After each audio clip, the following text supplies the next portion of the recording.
1942 का साल भारत अपने स्वतंत्रता संग्राम के सबसे कठिन दौर से गुजर रहा था। देश के हर कोने में ब्रिटिश शासन के खिलाफ आंदोलन चल रहे थे।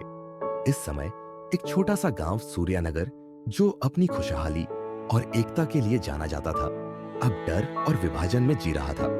गांव के किसान, मजदूर, कारीगर और व्यापारी सभी ब्रिटिश शासन के अत्याचारों से त्रस्त थे।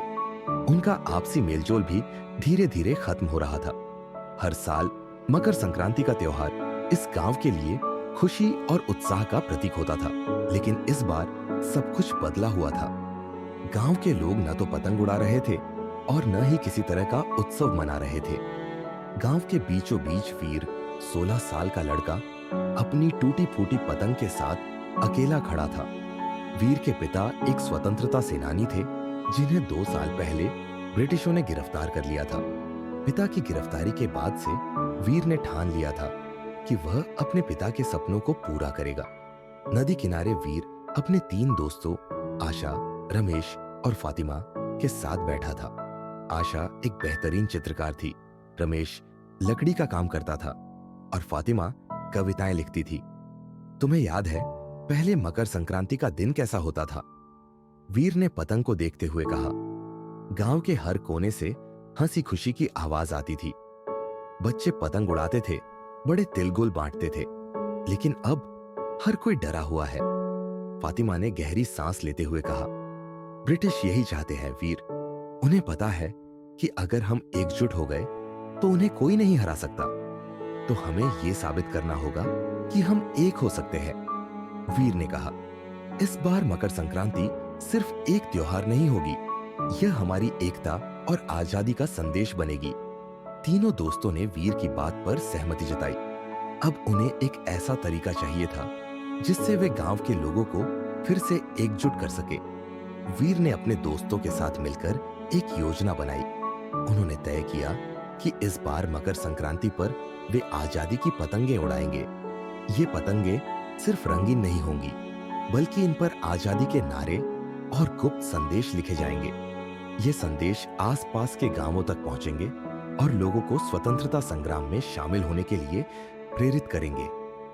आशा ने पतंगों को झंडे के रंग केसरिया, सफेद और हरे से सजाना शुरू किया। रमेश ने लकड़ी के फ्रेम बनाए और फातिमा ने पतंगों पर नारे लिखे। स्वराज हमारा अधिकार है, एकता में ताकत है और 26 जनवरी को आजादी के लिए उठो जैसे नारे पतंगों पर चमक रहे थे। वीर ने धीरे धीरे गांव वालों को इस योजना में शामिल करना शुरू किया। शुरू में लोग डर रहे थे। वीर, अगर ब्रिटिशों को पता चल गया तो वे हमें बख्शेंगे नहीं, एक बुजुर्ग ने कहा। वीर ने दृढ़ता से जवाब दिया, हम कुछ गलत नहीं कर रहे। पतंग उड़ाना हमारी परंपरा है, लेकिन इन पतंगों के साथ हमारे सपने और हमारी हिम्मत भी आसमान में उड़ेंगे।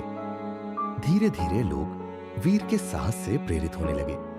बच्चे पतंगों को रंगने में मदद करने लगे, महिलाएं तिलगुल बनाने में जुट गई और पुरुष पतंगों की डोर तैयार करने लगे। पूरा गांव एक बड़े मिशन का हिस्सा बन गया।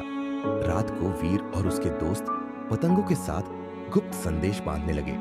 ये संदेश आसपास के गांवों में पहुंचाने के लिए थे। फातिमा ने एक संदेश पढ़ा, हमारे भाइयों और बहनों, 26 जनवरी को शांतिपूर्ण मार्च में शामिल हो। हम एक हैं और हमारी एकता से ही आजादी आएगी। इन पतंगों का हर शब्द हमारे सपनों का हिस्सा है, वीर ने कहा। आशा ने मुस्कुराते हुए कहा, ये पतंगे सिर्फ कागज और लकड़ी से बनी नहीं है, ये हमारी उम्मीदें और हिम्मत है। आखिरकार मकर संक्रांति का दिन आ गया।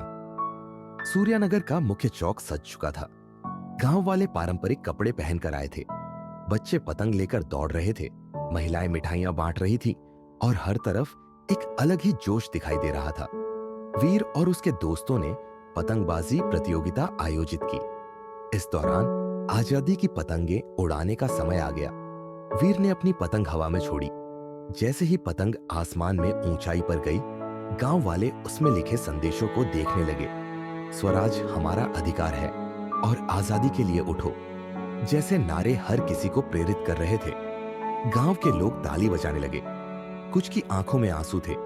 वे समझ गए थे कि ये पतंगें सिर्फ एक त्योहार का हिस्सा नहीं थी, बल्कि उनके साहस और एकता का प्रतीक थी।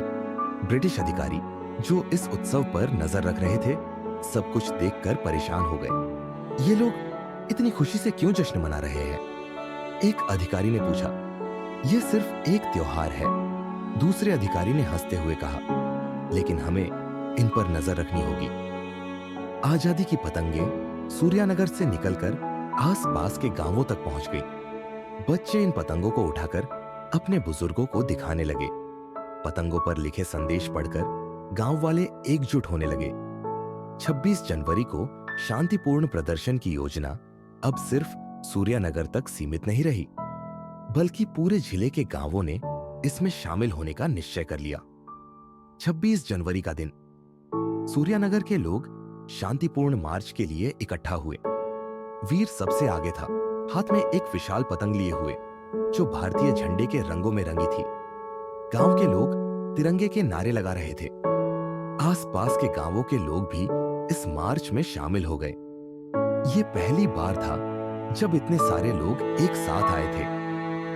ब्रिटिश अधिकारी मार्च को रोकने की कोशिश कर रहे थे, लेकिन इतनी बड़ी भीड़ को रोकना उनके बस में नहीं था। यह मार्च पूरे देश में चर्चा का विषय बन गया। कुछ महीनों बाद सूर्यानगर ने मकर संक्रांति को एक नई पहचान दी। अब यह सिर्फ एक परंपरागत त्योहार नहीं था, बल्कि इसे एकता का त्योहार के रूप में मनाया जाने लगा। गांव वाले उसी उत्साह से पतंगे उड़ा रहे थे। वीर नदी किनारे बैठा बच्चों को पतंग उड़ाते हुए देख रहा था। उसके चेहरे पर संतोष और गर्व था। आशा उसके पास आकर बोली, देखो वीर, अब आसमान हमारा है। वीर ने मुस्कुराते हुए कहा, और हमेशा रहेगा जब तक हम एक हैं। आसमान में ऊंचाई पर उड़ती रंग बिरंगी पतंगे सूर्यानगर के लोगों की एकता, साहस और उम्मीद का प्रतीक बन चुकी थी। कहानी का संदेश, जब लोग एकजुट होते हैं तो वे किसी भी मुश्किल को हरा सकते हैं। एकता ही सबसे बड़ी ताकत है। अगर आपको यह कहानी पसंद आई हो तो वीडियो को लाइक करें, चैनल को सब्सक्राइब करें और बेल आइकन दबाएं, ताकि आप हमारी नई कहानियों की नोटिफिकेशन सबसे पहले पा सकें।